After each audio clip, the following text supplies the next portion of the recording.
So, with that, I'm going to dive into the topic here because we are on a time limit. And so I'm going to ask you a question. You just say either yes or yeah, or at least go, okay?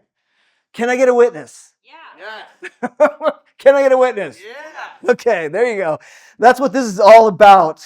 We have an opportunity coming up to take out some door hangers into your neighborhood. I hope that you will connect with somebody and you will pray with them for your neighbors, for your friends, that you'll go out there and you'll say, hey, there's a church in town that would love to have you. People will show up on Easter that maybe not show up on any other day of the year. And so that opportunity is there. This series is, I've been following it. By the way, Manny, good job. Where are you, Manny? Is he in the room? Yeah, he did a great job, spoke about the need to live this life of consistency and of integrity. Easter is coming, and we want to just bring we are not perfect. We want to bring who we are to our neighbors. We want to pray, we want to invite, we want to bring, which raises a question, and that is, maybe it's obvious, but the question is why? Why do we invite people to encounter Jesus? Let me ask you this. Do you often invite people to encounter Jesus? Now, if you are like me, especially early in my faith, that was something that I was hesitant to do, very hesitant to do. I didn't grow up in church. I wasn't a church guy. I didn't believe in God. I didn't believe in the Bible. I didn't believe in religion. Thought that churches were just a place that you go to if you are a weak-minded person that needs someone else to tell you how to live. So I was very humble as well, as you can tell. And in all my great wisdom, even as I was listening to these Christians around me, and they would talk about church and the Bible and Jesus, it bugged me. I basically keep it to yourself. Live and let live. You do you. Don't try to convert me. And maybe you can relate to that. Maybe you're not that harsh. Maybe you're just like, I just want to kind of keep it quiet, and I want to not turn people off. Okay? I want to draw your mind to why is it that we would draw people to Jesus, to empower him, to get a chance to engage in who he is. And to do this, we want to explore this question that's raised in, or at least is spoken to in Mark chapter 2. It says this right at verse 1. It says, a few days later when Jesus again entered Capernaum, the people heard that he had come. And they gathered in such large numbers that there was no room left, even outside the door, and he preached the word to them. Some men came bringing to him a paralyzed man carried by 4 of them. And since they could not get him to Jesus because of the crowd, they made an opening in the roof above Jesus by digging through it and then lowered the mat the man was lying on. And when Jesus saw their faith, he said to the paralyzed man, son, your sins are forgiven. How many have heard this story before? Okay. Beautiful story of these friends that see their buddy who's all laid up. He cannot move himself, so they pick him up. And we don't know if they're friends or their neighbors or their family members. I'll call them the friends because in their actions, that's what they choose to do. Now, this is likely not a thatched roof because you put 5 guys up on a thatched roof, it's just going to fall through.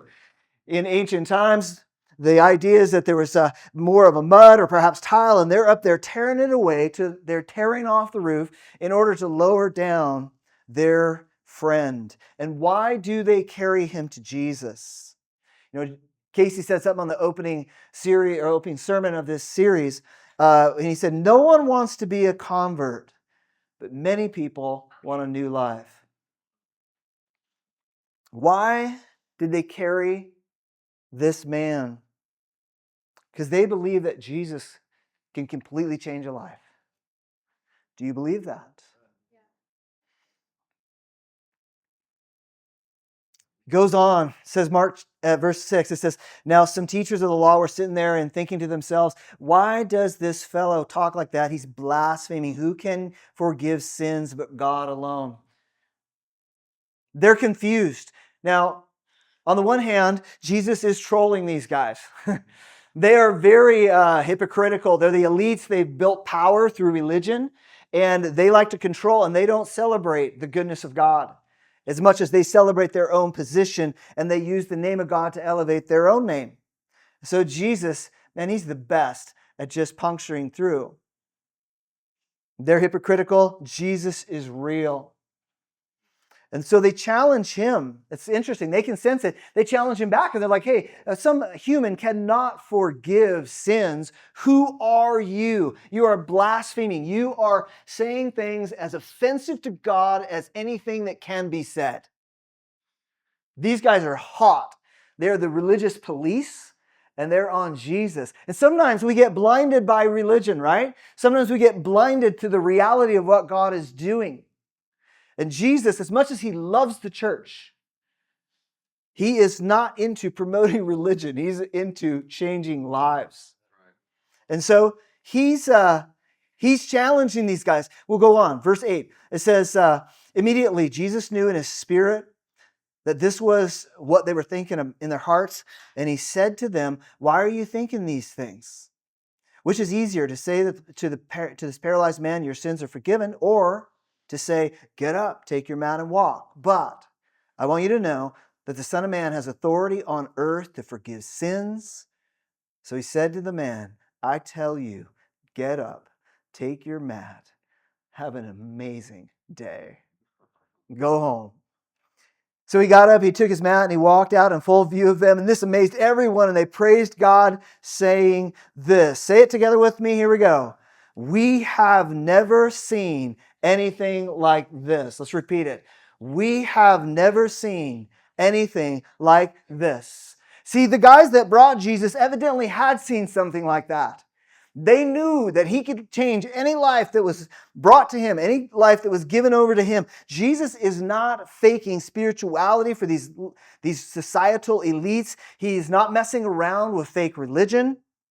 He's not about theory. He's not about idealism. He's not about sentimentality. Jesus is about changing lives. Jesus is talking about, he's about healing. He's about healing the body. He's about healing the soul. That's what takes place right in this passage. I want to ask, do you know, like right now, think about who do you know that needs healing in their body? And just even right now, just whisper their name to God that he might send his healing. Who is it that needs healing in their soul? They need peace. They need resolve. You know, why do these guys go to such extreme measures? It's because they know that Jesus can change any life. Do you believe that? And I don't mean just like, yes, check the box, but I mean in the way that your life happens day after day. When I came to faith early on, one of my best friends, we met up we were 10 years old playing baseball together. Neither of us were church guys, and we would go through elementary, middle school, high school together. His name was Shannon. And we went to the same school, and every now and then he'd get a girlfriend, I get a girlfriend, and so we kind of not see each other for a while. But as soon as that broke down, then we were best buddies again. It didn't matter. Even though, and the dudes are kind of like that. They're like, okay, see you in a few months. Yeah, that's cool, And then we were best of friends. And we had a lot of fun together, and we would go outdoors. We would hit the lakes. We would get into some trouble together. We would party together. And we were like brothers. It was very, very close. I gave my life to Jesus just after high school. And he didn't like that. And he used a lot of very colorful words to tell me what he thought about Christians. And he was still my friend, but things kind of faded. A couple of years went by. We didn't visit all that much, but I stopped by. And he was in mid-college, and I was as well. And he had injured his shoulder. He was rehabbing it. Those rubber bands, those big rubber bands, basically surgical hose is made to be put on a door, and the door is shut, and he's just supposed to go like this. And he puts it on the tip of his boot, and he's just pulling, and he's pulling and pulling, and at one point it snapped and came back and hit its full extension at his eye. And his eye went instantly blood red. And I didn't know what to do. I just threw him in the car. We went down to the hospital. The nurses come in. They're like, hey, I've heard of this, but I've never seen this. Another one came in. Hey, I've heard of this, but I've never seen this. Doctor comes in. Guess what? Hey, I've heard of this, but I've never seen this. So I'm like, okay, our confidence is just shooting up here, right? And so anyway, they don't know what to do. They gotta and this is back in the in the olden days, 1900s, okay? And so they had to make phone calls, and it was the middle of the night, and they just sat in this dark room, and a couple hours go by, and I didn't hear a voice, but I just sensed God saying, hey, pray for his eye, that it'll be healed. And I'm like, no, chance. No way. And then the nurses, nobody comes in. I'm hoping they'll interrupt. The doctor's going to come in. Another hour and a half goes by. And it's like, pray for his eye, pray for his eye. I'm like, no, there's no way. So finally, I'm like, hey, would you like me to pray that your eye gets healed? Oh my gosh. He's like, if it makes you feel better. And I did. I prayed for him, okay? His eye, nothing changed. And I'm like, whew. You know that risk, don't you? Like, am I going to take that risk? He was sent home. The doctor said, here's the deal. Seven days of darkness, lay in bed. I didn't know he had a coworker that knew Jesus and had given him basically these recordings of sermons that only thing he could get up for was to go use the bathroom. And so he listened to sermons for 7 days. And then the last day, the guy from work showed up to him and said, would you like to receive Jesus? He said, yes, I would. I'd like to give my life to Jesus. And he got up and his eye was 100% healed. Is that ridiculous? I mean, it's goofy. I'm like, whoa, okay, what am I into? Because I'm like a thinker guy, like I'm a learner guy. I'm not the spirit guy. Some of you're like, hey, I'm not the spirit person. Guess what? God is. You don't have to be. It's not all about your emotions. It's not all about your charisma. It's about thinking, you know what? Jesus can change lives. I read about it and I saw it. And you know what? I'll look like a fool if that's what it takes. This is why we bring people to Jesus. Because and I learned there that Jesus will actually change someone's life if I'll be a part of inviting him to experience Jesus. And Jesus can change any life, anytime, anywhere. He has no limitations at all. To do this, Jesus, he sacrificed his comfort. He sacrificed his comfort.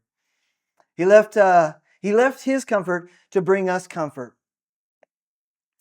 Being a human, becoming a human. I think Victor was talking about that, manifesting human form.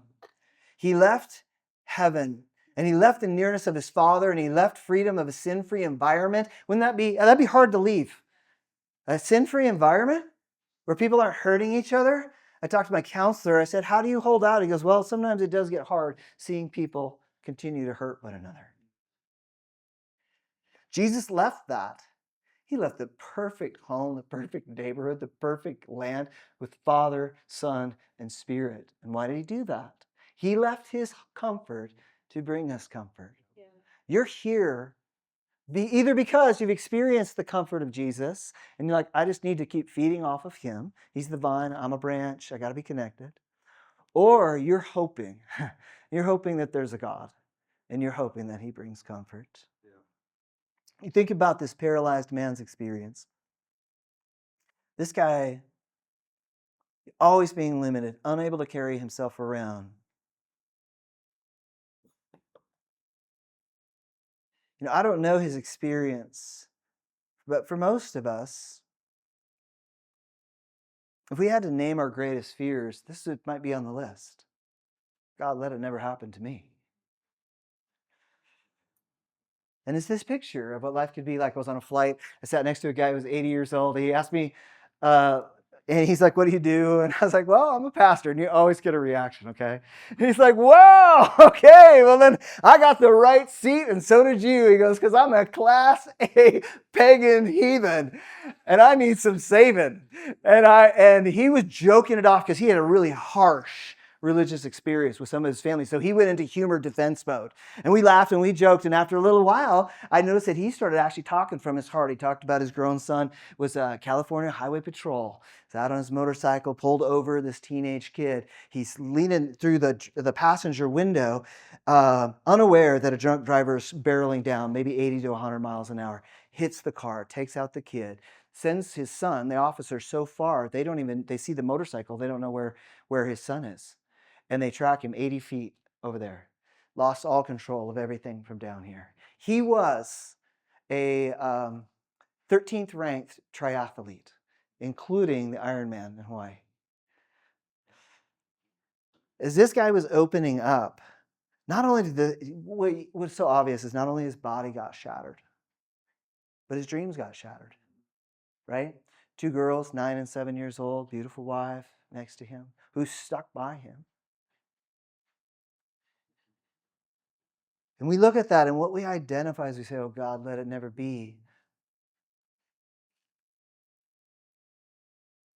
And sometimes we ask this question, why do bad things happen to good people?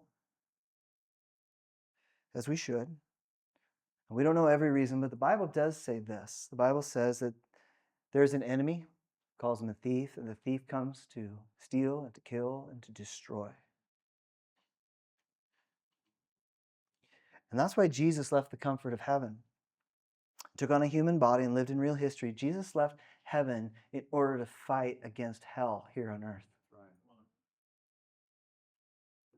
For some of you, maybe you're not physically paralyzed, but your dreams, you know what it was like. Something happened and that person said they were going to be there and they weren't, and it fell apart and your heart got a hole in it and you're waiting. And the dreams got shattered. But that matters to Jesus, so he came to save you. Maybe you feel stuck and you can't move and you can't get free, and that habit that won't go away. That matters to Jesus, and he came to fight for you. And he continues to do that. Jesus left heaven to fight against hell here on earth, and he trains us to do the same. Why do we invite people to encounter Jesus? Man, we're the light of the world. Jesus said that. You are the light of the world. If you know Jesus, then he's talking to you. He goes on to say, a town built on a hill cannot be hidden. Neither do people light a lamp and put it under a bowl. Instead, they put it on a stand, and it gives light to everyone in the house. In the same way, let your light shine before others, that they may see your good deeds and glorify your Father in heaven. A city on a hill. We think of the wilderness as a beautiful thing and an exciting thing. Back in the day, it was terrifying. That's where you got killed. That's where animals took you out, robbers, bandits, all that took you out. You wanted to get to a city at nighttime. And when it's sitting on the hill, the lights are shining. It cannot be hidden. It's that obvious, and this is what Jesus is talking about. And so what does it mean? What does it mean for you to let your light shine? It's literally, think about, what is your light? Your light is Jesus himself. Man, he's our hope. He's our rescue. He's our healing. He's our courage. And are you willing to carry the light of Christ into the darkness? Romans 10 says, how then can they call on the one they've not believed in? And how can they believe in the one whom they've not heard? And how can they hear without someone preaching to them? And how can anyone preach unless they are sent? As it is written, how beautiful are the feet of those who bring good news. You know what? God, this is crazy. God is not interested in saving people on his own. He wants our help. He doesn't need our help at all. He could just speak from heaven. He could send out angels. But he said, no, I want my kids, the ones that I made like me, like no other creature in the universe. I made you to reflect me. And so carry this out. Join me in this as we move forward. And how can people hear if someone doesn't speak? And how can someone speak if they are not sent? Man, this is the reason that Casey and Amy and Emery and Solo and Jude and Sparrow are here in the Temecula Valley. Because a group of people decided that they wanted to send somebody. Man, we're part of a movement of churches that have been sending messengers and church planters to plant churches since the 1880s. And this is the church I'm at is one of those churches. The church you're at is one of those churches. And that whole movement started actually 2,000 years ago because God doesn't want to do this on his own. It's why I sit here with my wife and with my family, because we understand, man, God has saved our lives. And we just want to be a part of anything where that saving just keeps going out. Keeps radiating forward. And obviously, the people that stand up front of that kind of thing, we're no heroes. We're just, what are we? We're witnesses. We stand up and we declare what we have seen. And if you know Jesus, you're a messenger too. Whose life, let me ask you this, whose life do you want to see it transformed? Who is it who's battling? Young people nowadays, a lot of research on this. There's a book called The Anxious Generation. The amount of depression and anxiety that young people are experiencing, it likely is more than any prior generation. And the crazy thing is it's happening in the wealthiest culture, the wealthiest widespread culture in the history of the world. That's because hope is not in money and it's not in wealth. It's in Jesus. And why don't we share more often? It's because we're afraid to risk. Your faith can lead others to Jesus. My faith can lead others to Jesus if we're willing to risk. John Wimber, some of you may be familiar. He says faith is spelled R-I-S-K, risk. If you don't risk a lot, then you don't exercise faith a lot. And that's not a condescension. It's just a fact. And you think about it, Jesus all the time, he's sending out his disciples to do these insane things. What did these guys risk? Go back to the 4 friends. What did they risk? One thing they risked was compassion. Then you got to be willing to hurt for people. We don't share Jesus to win God's approval. We already have his approval. It's about sharing his heart for a broken world. It's not about advancing a religion. It's about seeing broken lives transformed. Jesus had compassion on this married guy. Man, I'm a fix-it kind of guy. I see a problem, I want to see it fixed. A lot of you that way as well. You want to come in and you want to fix it. I want to help you. I want to help your family. I want to help your friends and your neighbors. And I get overwhelmed at the limitations. One of the hardest things of being a point lead is looking at all the needs that you can't meet.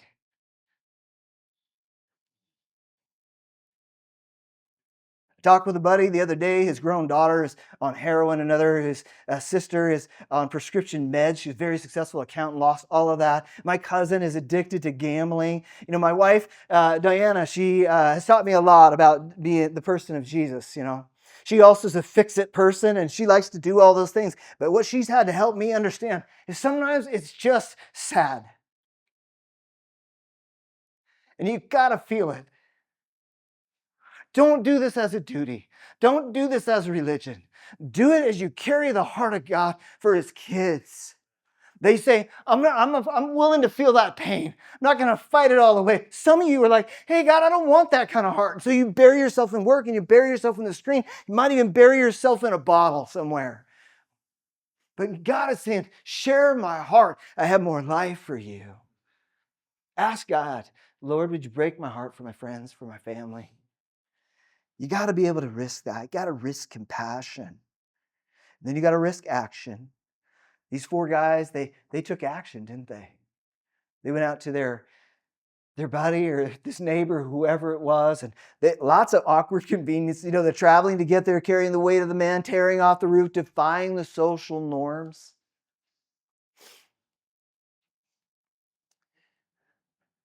When I was early on in faith, I worked at a grocery store, and my life changed considerably. One of the gals, she worked in bulk foods.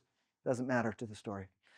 And she came over and she said, she asked me, she goes, hey, how come you're like you are? And I'm like, what do you mean? And she said something to the effect of, how come you just always so positive and patient and all that kind of thing? And she'd obviously seen a change. And I didn't know what to say. And so this is what I said. It's kind of a secret. I'm a spiritual powerhouse, regular apostle on the spot. And she looked at me so oddly and walked off. And then the next day I came back and I said, okay, Francesca, that was her name. I said, hey, Francesca, I got to tell you, it's not really a secret. Jesus changed my life. And we had a great conversation. I was just a witness. I didn't have it all figured out. I was terrified I was going to mess it up. And guess what? God doesn't need, you've heard it said, doesn't need you to be a lawyer, doesn't need you to be a judge, just needs you to be a witness. Right? Just share your story. Share your brokenness. Hey, I'm a mess. I probably need Jesus. You can say, I need Jesus more than you do, but you do need Jesus. It says this, 1 Peter 3:15, always be prepared to give an answer to everyone who asks you to give the reason for the hope that you have. Okay, don't tell them it's a secret. I failed that. If you fail, man, welcome to the club. It's not a contest. It just makes you that much more real and attractive. And it says, but do this with gentleness and respect. Jesus wants to make himself known to the world through your voice, through your fingerprint, through your artwork, through your style of business, through the way you parent, for the way you befriend. He's got a plan for you. I want you to see the story of one individual who is a part of our church, Vancouver Church, and I'll let it roll here. Hi, my name's Joe, and as of recently, I have a new nickname thanks to Jordan. I'm also known as Old Man Joe. I hope he doesn't mind me calling him Old Man Joe. I go to Vancouver Church for about 5 years. We moved here from California. I've got 4 adult kids. They're all married, and they have given me 10 wonderful grandkids. I went to Catholic school, so God was involved in my education, and I was an altar boy. I enjoyed that. I figured I'd be a priest when I grew up. And then puberty hit, and I didn't think that was going to work out. To understand me about what drives me to want you to know my Jesus, you'd have to know the depth of my fear when I didn't know Jesus. I don't ever watch horror movies. I'm not interested in watching horror movies. My life was a horror movie. I started sharing all the time with everybody, but I was failing miserably because I was tongue-tied and I would say the wrong things, and it pretty much came to an end when I tried to share the gospel with my mom, and she ended up crying in my failure. I wasn't able to do the job. And then my niece, I shared with her, and she was crying, and I thought, I just make people cry. I don't share the Lord with them. And I just told the Lord I'm not going to share anymore unless he sends an angel or gives me a dream or a vision that he wants me to. Other than that, I guess I just have a different job in his kingdom. And my heart didn't agree with that, but I didn't know what else to do. And when I came here, I think the Lord was ready to do something to help me. And when I heard a sermon, it was a great sermon, at the end of it, Pastor Chris would say, like every pastor I've ever heard, now go and tell people about Jesus. And I just got mad. Because I wanted to. But I didn't know how, and I just felt more guilt, and I was tired of feeling guilt. To my surprise, I showed up at church a month later, and they were talking about that they're offering an evangelism class, and I was elated, and I couldn't wait to sign up. I learned so much from that class. I'm just learning it's a bigger picture and how I fit into that picture, but I have faith for it now, and I'm enjoying the journey now, and I'm seeing God use me. I have a Monday night men's group. I meet with 5 to 8 guys, and one of the new guys that came was Jordan. But before Jordan came, I got a phone call from Jeremy. Can you call this person, a friend of ours, and talk to him? His name's Jordan. So I called him because I don't mind talking to men. I just love to talk to men and help them if I can. So we had a great talk, and during the talk, I realized that he had not given his life to the Lord. It was evident to me. So an hour into the talk, I told him, Jordan, I'm just going to say it. You need to give your life to the Lord. Not know about the Lord. You need to give your life to the Lord. And I made him think about it, and he said, I think I do. Yeah, that's what I need to do. And so right there on the phone, he gave his life to the Lord and started coming to our Monday night group, and he's been faithful to continue coming, and he never really studied the Bible, and he's just eating it up and learning so much so quick, and just enjoying Jordan to be there and join our group, even though he called me Old Man Joe.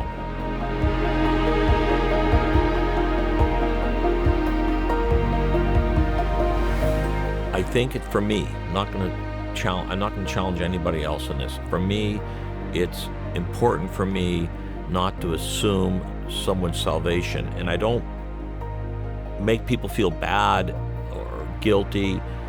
It's a personal thing. Maybe it's between me and the Lord, that I like to hear people's stories. Then when I hear your story, then I can share in the joy of your story. If you know the Lord, that makes me happy. If you don't know the Lord, I want to lead you to the Lord, because then that makes you happy.